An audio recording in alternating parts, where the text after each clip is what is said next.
10. munduko arrozen jaia izango da Gernika Lumon, Astran uztailaren 13an. Antolatzaileek kuadrilla eta taldeen partaidetza eskatzen dute. Sukaldaritza jaialdi txapelketa honetan parte hartzeko, jatorri desberdinetako lagunak batu eta euren arteko hartu emana sendotzeko helburuarekin. Aniztasuna hizpide hartuta, partaideek arrozarekin egindako platerak aurkeztu beharko dituzte eta jatorri desberdinetako Gernika Lumotarrek osatuko dute epaimaia.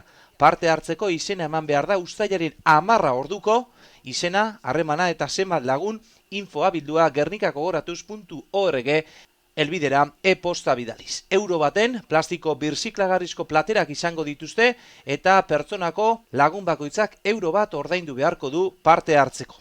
Errazio zabalak egitea eskatzen da elkar arroza elkar banatzeko. Gogoratu uztailaren 13an Astran munduko arrozen 10. jaialdia.